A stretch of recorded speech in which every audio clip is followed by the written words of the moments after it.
Assalamualaikum warahmatullahi wabarakatuh.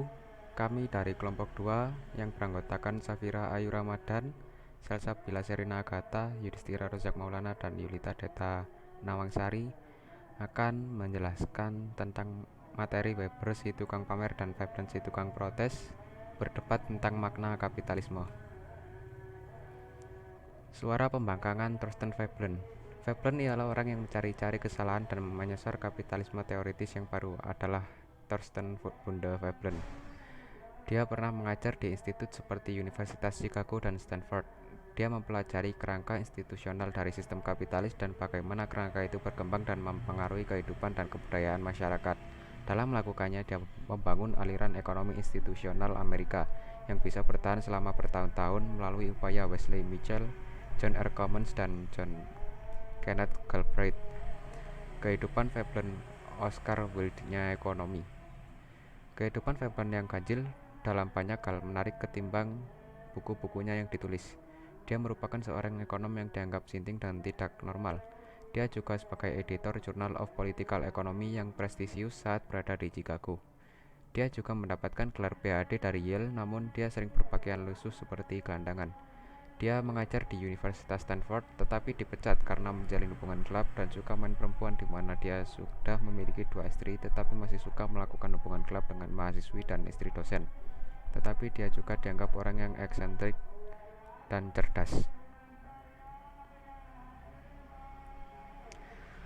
Reaksi terhadap leisure. Reaksi terhadap leisure beragam. Banyak ekonom yang tidak menganggap serius dan Veblen sebagai sarjana yang buruk, berniat buruk, dan karyanya tidak didukung bukti. Gaya tulisannya tumpul. Ramalan Veblen yang luar biasa teori ini memang patut dipertanyakan, tetapi tidak demikian halnya dengan kemampuannya melihat masa depan. Pada tahun 1991, dia mengatakan kepada rekannya di Universitas Missouri, perang dunia akan terjadi di Eropa. Revolusi Rusia sudah dekat dan akan menyebabkan pertumpahan darah yang lebih banyak ketimbang revolusi Prancis. Jika perdamaian gagal setelah Perang Dunia I, mungkin akan ada perang dunia di mana Jepang akan bergabung dengan Jerman dan menjadi lawan hebat bagi dunia barat.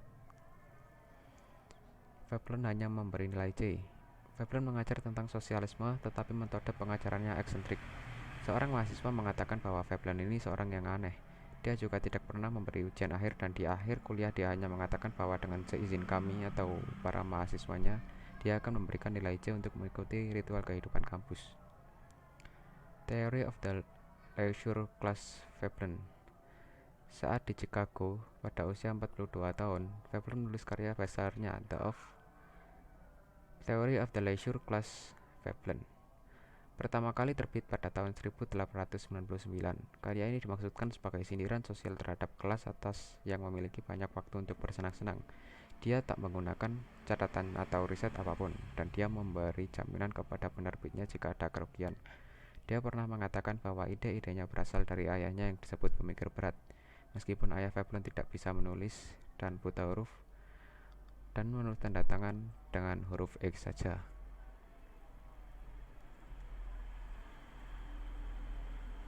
Kekacauan perkawinan di Stanford.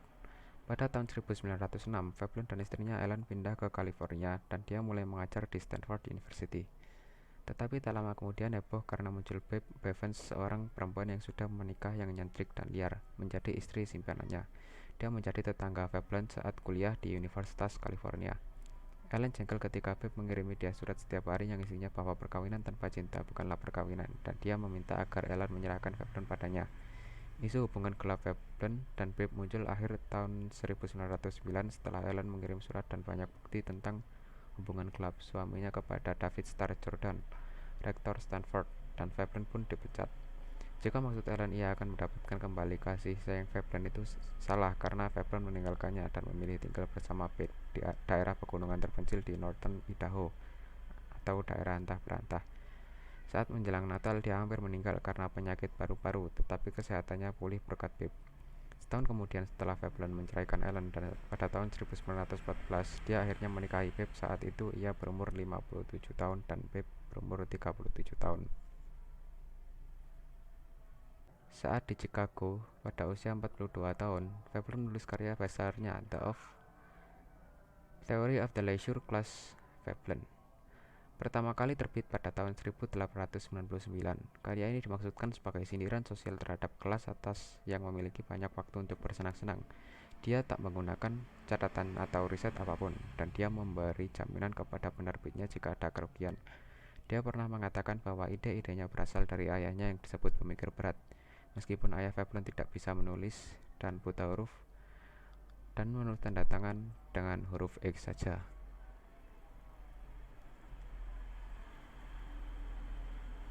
Kekacauan perkawinan di Stanford. Pada tahun 1906, Veblen dan istrinya Ellen pindah ke California dan dia mulai mengajar di Stanford University. Tetapi tak lama kemudian heboh karena muncul Babe Bevans, seorang perempuan yang sudah menikah yang nyentrik dan liar, menjadi istri simpanannya. Dia menjadi tetangga Veblen saat kuliah di Universitas California. Ellen jengkel ketika Babe mengirimi dia surat setiap hari yang isinya bahwa perkawinan tanpa cinta bukanlah perkawinan, dan dia meminta agar Ellen menyerahkan Veblen padanya. Isu hubungan gelap Veblen dan Babe muncul akhir tahun 1909 setelah Ellen mengirim surat dan banyak bukti tentang hubungan gelap suaminya kepada David Starr Jordan, rektor Stanford, dan Veblen pun dipecat. Jika maksud Ellen ia akan mendapatkan kembali kasih sayang Veblen, itu salah karena Veblen meninggalkannya dan memilih tinggal bersama Babe di daerah pegunungan terpencil di Northern Idaho atau daerah antah berantah. Saat menjelang Natal, dia hampir meninggal karena penyakit paru-paru, tetapi kesehatannya pulih berkat Babe. Setahun kemudian setelah Veblen menceraikan Ellen pada tahun 1914, dia akhirnya menikahi Babe. Saat itu ia berumur 57 tahun dan Babe berumur 37 tahun. Weber menunjuk Franklin di Amerika untuk menunjukkan tesisnya. Weber ke Amerika pada tahun 1903 dan berfokus pada perwujudan historis dari etika Protestan, khususnya dalam kehidupan dan tulisan Benjamin Franklin. Franklin mencerminkan semangat kapitalisme modern, yakni mendapatkan lebih banyak uang, dibarengi dengan menghindari semua kesenangan hidup sesaat. Tidak hanya itu, Weber juga menerima banyak kritik perihal tesis yang dibuatnya, seperti Franklin yang mendukung penghematan dan asketisme gaya lama dalam Put Ricards, tetapi Weber tidak memperdulikan kesenangan Franklin dan memperurutkan hawa nafsu dan mencari kesenangan hidup di sepanjang karirnya sebagai pengusaha, duta besar, dan sebagainya. Summary, meskipun menerima banyak kritik, namun tesis Weber berhasil memakan gagasan negatif tentang kapitalisme modern dan iman agama seperti yang dikatakan oleh Veblen. Weber menekankan pada faktor spiritual ketimbang material dalam perkembangan kapitalisme. Sementara itu, Veblen sebagai antropolog melihat kapitalisme modern sebagai contoh dari eksploitasi barbarian. Kemudian Weber sebagai sosiolog juga memandang etika dan moral kapitalis sebagai jalan pemisahan dari perilaku predator manusia. Weber menekankan pada kesadaran individual dan kecaman krisis terhadap pengangguran dan kemalasan. Selanjutnya adalah pandangan Darwinian tentang dunia menurut Veblen. Dalam karya Veblen dalam bukunya The Theory of the Leisure Class, ia melihat kapitalisme industri sebagai bentuk awal evolusi barbar seperti monyet. Dengan meminjam pernyataan Proudhon yang terkenal, properti adalah pencurian, Veblen menyatakan bahwa properti privat tak lain adalah barang rampasan yang diambil melalui kemenangan perang. Menurutnya, patriotisme yang berakar di era barbarisme adalah salah satu kekuatan terkuat yang mendorong perang. Serangan Veblen terhadap olahraga dan agama. Menurut Veblen, kecanduan olahraga dapat menurunkan perkembangan moral manusia dan upacara agama, kuil, candi, gereja, dan sakramen tak memberi tujuan material. Hal tersebut merupakan pemborosan yang mencolok dan penghalang ekonomi masyarakat, serta menurunkan vitalitas masyarakat, kata Veblen. Selanjutnya, mengganti kapitalisme dengan apa? Veblen adalah seorang pasifis. Menurutnya, kemajuan berarti bahwa kapitalisme primitif perlu diarahkan ke level sosial yang lebih tinggi. Kapitalisme harus diganti dengan bentuk sosialisme pekerja dan teknokrasi. Selanjutnya, Veblen versus Marx. Versi perjuangan kelas yang berbeda, Veblen membagi dunia dengan menekankan pada aliansi antara teknisi dan insinyur, dengan pengusaha, pengacara, pendeta, militer, dan orang yang bersenang-senang. Dia melihat konflik antara industri dan bisnis, antara pekerja kasar dan pekerja kantoran, dan antara kelas yang bisa bersenang-senang dan kelas pekerja. Veblen mengecam pengambilan kekayaan dari proses industri yang secara sengaja dipakai untuk pengeluaran yang sia-sia dan perlakuan yang sok pamer, sedangkan golongan pengangguran cenderung lebih agresif dan enitif dibandingkan kelas industrial. Veblen menolak Adam Smith. Veblen adalah antitesi muram terhadap segala sesuatu yang dikatakan oleh Adam Smith tentang manfaat dari masyarakat komersial. Ketika Adam Smith melihat ketertiban, harmoni, kedermawanan, dan kepentingan diri yang rasional, Veblen melihat chaos perjuangan dan keserakahan. Veblen menganggap tidak ada sama sekali peningkatan standar masyarakat awam sepanjang hidupnya. Pernyataan Veblen yang menunjukkan bahwa ia tidak tahu data statistik konsumen, sehingga pada menjelang 1918 ketika Veblen mengeluarkan pernyataan tersebut, jutaan konsumen Amerika mulai menikmati kulkas, listrik, telepon, air leding, toilet, dan mobil. Tak heran saat itu Veblen menjalani hidup yang tertekan. Pembelaan orang kaya kegagalan utama Veblen adalah ketidakmampuannya melihat di balik selera orang-orang kaya. Yang lebih penting, bertambahnya kelas kaya akan menyediakan banyak manfaat bagi perekonomian orang kaya. Antara lainnya, yang pertama adalah orang kaya adalah pihak pertama yang membiayai produk konsumen baru yang mahal. Selanjutnya, kelas kaya adalah sumber utama modal investasi, dan yang ketiga, orang-orang berpendapatan tinggi menggunakan sebagian surplus kekayaan mereka untuk membiayai pendidikan yang lebih tinggi.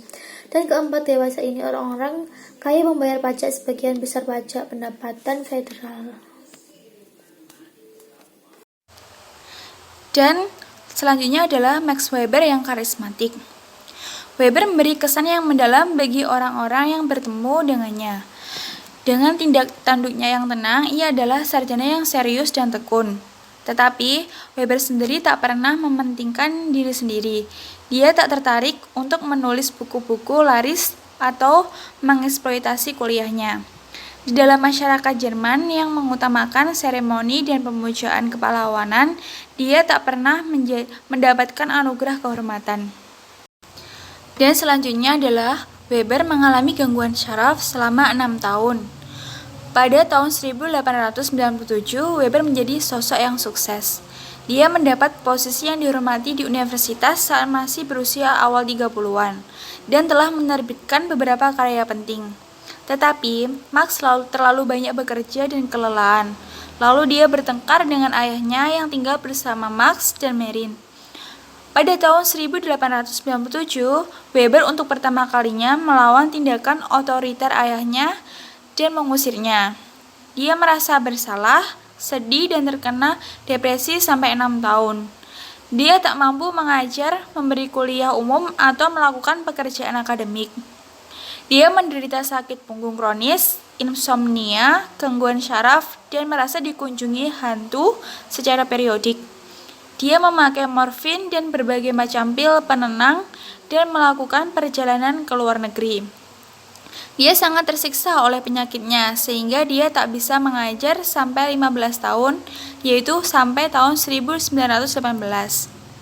Berikutnya, perjalanan ke Amerika memulihkan Weber. Pada tahun 1903, Weber dan istrinya pergi ke Amerika Serikat yang menjadi titik balik kehidupan Weber.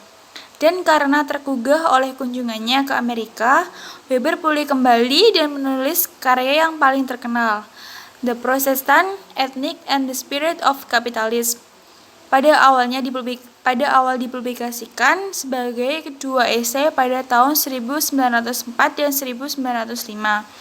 Kemudian direvisi pada tahun 1920 dan diterjemahkan ke dalam bahasa Inggris pada tahun 1930. Dan karya ini membuat Weber menjadi salah satu pendiri sosiologi modern. Dan selanjutnya adalah agama memainkan peran penting dalam kehidupan. Weber lahir pada tahun 1864 di Erfurt, Jerman. Ibunya berasal dari latar belakang Huguenot yang kaya, sangat religius. Sebaliknya, ayahnya non-religius, seorang hakim yang kelak menjadi wakil di parlemen Jerman, Reichstag. Dan karenanya keluarganya pindah ke Berlin pada 1869. Max membenci cara ayahnya yang sekuler dan otoritarian dalam memperlakukan ibunya yang puritan. Max adalah anak yang dewasa sebelum waktunya. Diam-diam membaca koleksi karya Goethe sebanyak 4 jilid saat di sekolah. Pada usia 15 tahun, dia menghadiahi mereka esai yang berjudul Observations on the Ethnic Character, Development and History of the Indo-European Nation. Pada tahun 1882, Weber memasuki beberapa universitas di Jerman dan mempelajari hukum di bawah bimbingan Karl Nies, salah seorang pendiri aliran historis. Pada usia 29 tahun, dia menjadi profesor ekonomi dan keuangan di Universitas Freiburg. Dia menunjukkan dirinya sebagai orang yang cepat belajar dengan menulis pamflet pendidikan terkenal untuk pekerja yang berjudul The Stock Exchange. Keahliannya mengajar sangat dikagumi sehingga pada tahun 1896 dia ditunjuk untuk menggantikan gurunya, Karl Nies, di Universitas Heidelberg. Dan selanjutnya adalah kehidupan rahasia Weber. Weber bekerja keras, namun tak pernah meninggalkan kesenangan hidup. Anehnya, dia sangat berminat terhadap agama, tetapi dia tidak pernah ke gereja secara teratur. Dia menjalani kehidupan sosial yang bergairah, terkadang minum-minum semalam suntuk bersama kawan-kawannya, dan diakhiri dengan berenang bersama di sungai. Terkadang keinginannya bersenang-senang membuatnya menemui kesulitan, termasuk dua hubungan di luar nikah. Sebagai seorang liberal dan nasionalis, Weber sangat patriotik mendukung negara Jerman yang kuat. Dia aktif dalam politik, khususnya pada masa Perang Dunia I. Pada usia 50 tahun, dia mencoba mendaftar menjadi tentara. Karena ditolak, dia bekerja sukarela di sebuah rumah sakit di Jerman. Setelah perang, dia ikut serta dalam delegasi Jerman ke Versailles. Pada tahun 1918, dia menerima jabatan di jurusan ekonomi di Universitas Wina dan berkawan dengan Ludwig von Mises. Tetapi hatinya tetap di Jerman. Dan setahun kemudian, dia diangkat menjadi profesor di Universitas Munich. Dia secara terus-menerus mengajar dan menulis sampai akhirnya terserang pneumonia dan meninggal pada awal musim panas tahun 1920 saat berusia 55 tahun. Dan selanjutnya adalah kita akan membahas prestasi besar Weber. The Protestant Ethic and the Spirit of Capitalism adalah karya penting yang memberikan kontribusi unik untuk ekonomi institusional.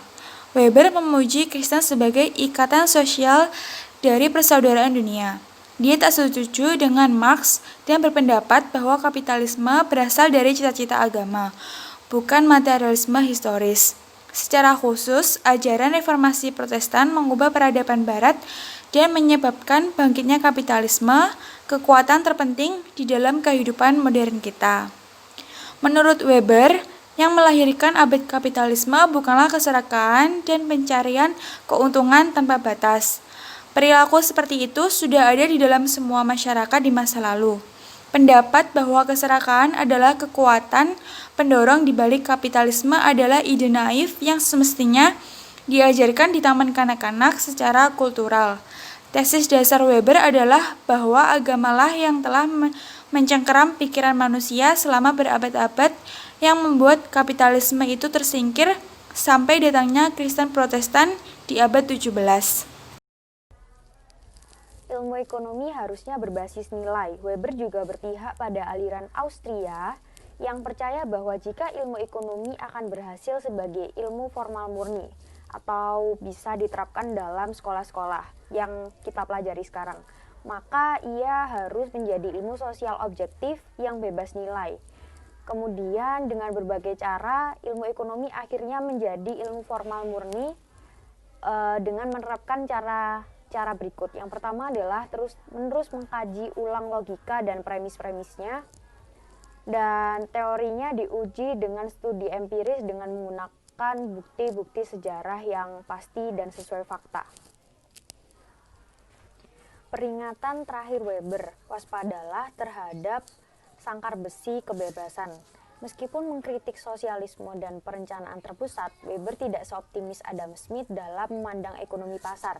Visinya tentang kapitalisme modern pada dasarnya tragis, dan dia mencemaskan birokrat dan kelas kaya akan mengalahkan kelas pengusaha dan menghancurkan vitalitas dari kapitalisme. Ada unsur kebenaran dalam sangkar besi Weber. Masyarakat kapitalis modern sering dikritik karena terlalu impersonal dan kurang memuat nilai-nilai kebersamaan. Dalam ekonomi tradisional, orang-orang saling mengenal dan bekerja sama dengan tetangganya. Dewasa ini di dalam kapitalisme impersonal, orang dapat hidup tanpa saling kenal, mengenal, atau tanpa berinteraksi dengan tetangganya. Tetapi saat ekonomi kapitalis terus berkembang di seluruh dunia, ia menciptakan peluang baru, kesempatan baru, surplus kekayaan baru, dan persahabatan dia antara asosiasi bisnis dan organisasi. Kemudian Weber juga memperingatkan kepada masyarakat modern tentang adanya sangkar besi kebebasan. Dia mengakui bahwa kapitalisme modern telah menciptakan kekayaan dan kemakmuran yang luar biasa untuk masyarakat. Tetapi kapitalisme juga punya sisi gelap, yaitu sebuah sangkar birokrasi yang tertata dan impersonal di dunia perusahaan, yang tidak mengandung nilai spiritual dan kebahagiaan, dan dapat menciptakan sekaligus menghancurkan pekerjaan dan kehidupan masyarakat semau-maunya. Satu kunci yang hilang dalam neoklasik. Model ekonomi modern neoklasik yang telah diperbaiki dan diteliti menghadapi tantangan pada awal abad ke-20. Elemen yang hilang yaitu dalam model kapitalis tentang peran uang. Peran soal uang adalah isu penting yang belum terjawab dalam makroekonomi abad ke-20 dan kegagalan atas jawaban pertanyaan yang hampir menghancurkan setiap sistem kebebasan alamiah oleh Adam Smith. Sekian dari kelompok kami, semoga ilmu yang kami berikan bermanfaat bagi kalian semua. Kurang lebihnya mohon maaf. Wassalamualaikum warahmatullahi wabarakatuh.